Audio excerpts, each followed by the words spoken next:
just to accent the dish as well. I think I'm going to try one of those too. Sure, go ahead. Go right ahead. Oh yeah, it is tart. Ooh. Wow. Good though. Very tart.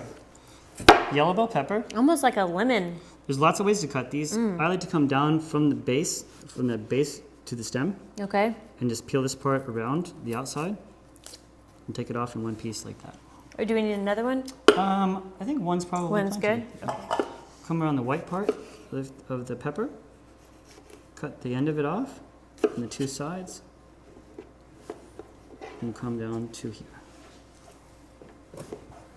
Just going to cut these in various smaller size strips to add to the dish. I really like that. Isn't that good? Great flavor. Very refreshing. Very, yeah.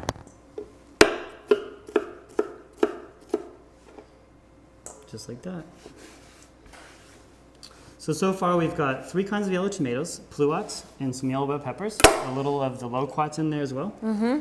The next thing we're going to do, and don't forget we have the fish on the bottom. Right. Marinating in the vinegar. Great.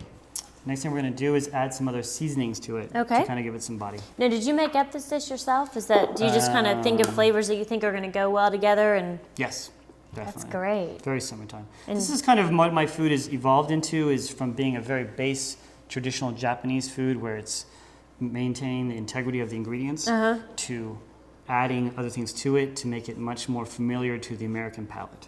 Wonderful. Well, I'm sure your Which has been fun. It customers seems to enjoy be taking it. on. Yeah, good. So again, we're going to season the fish and the vegetables and the fruit. Garlic. But how many cloves is garlic that? fan. This is about 3.5 cloves. 3.5 cloves. All of it? In a fine dice. Again, I sliced this. Uh-huh. I didn't beat it. When you beat that, it sweats out and all the flavor comes out. Oh, so do you do this? No. You don't do that, okay. No, I slice it into. I used to do This that. is called a mignonette. Not anymore. See how small this is? Yeah. Very small mignonette. That's nice. So just some of this in with the salad, just like that. Mm-hmm.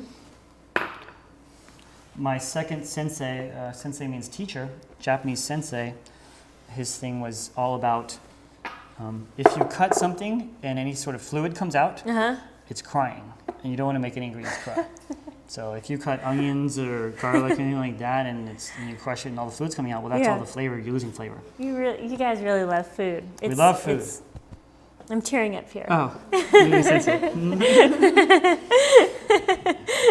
Next thing we're going to add is a little bit of heat, a little bit of spice. These are Thai chili peppers. A lot of spice here. We've got some whole ones here to show. These are really small, just little pockets of fire, right? Fire. I mean, That's these a are great, hot. That's a fantastic description. So I'll just use a tiny bit of these, just a little bit. To okay, and those are real fine. You left the seeds in. Real fine, just sliced very fine. Very, very fine. Next I'm going to add some other seasonings and textures. These are called sultana raisins, the dried golden raisins. Have you ever tried these? No, I haven't. Fantastically good. I think we made some of these. Very sweet. You can add some of these too as well. By accident, because we kept a box of golden raisins for too long. It looked a bit like that. And once we get to this point, is that what it is? Just we want to toss this up a little bit. That's exactly what it is. Okay. I don't know if they're. Should have kept them. I don't know if they're as good as the ones you made, but they're quite delicious. Actually, the credit goes to my mom. The reason I'm mixing this up now is because we're about to season everything. We want to make sure everything gets properly seasoned together. Last thing I'm going to add before any of the definitive spices, a little bit of pine nuts. I can tell you've toasted them there. Pre-toasted pine nuts. Yep. And a little bit of salt. Is this sea salt? Sea salt. And you're probably a big fan of sea salt. And of course, black pepper. Okay. Yes, definitely. Sea salt. I'm also going to use a finishing salt today, which is called Maldon sea salt. This sea salt looks different. If you can get a shot of this, both these salts.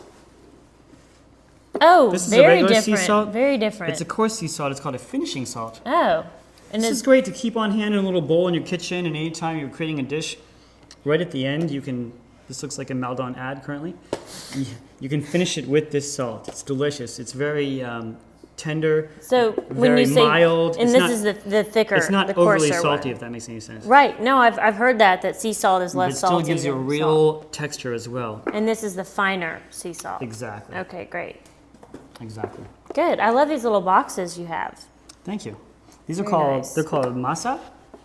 You actually are supposed to drink sake out of these. Oh. Sake is actually fermented in oak, and these are oak boxes. Okay, great. So it accentuates the flavor. But I think these are also great to use to keep various mise en place in. They're that type of perfect. thing. Yeah, I just have a little bowl over there, but these Well, go great with your cutting Japanese board. restaurant. Yeah.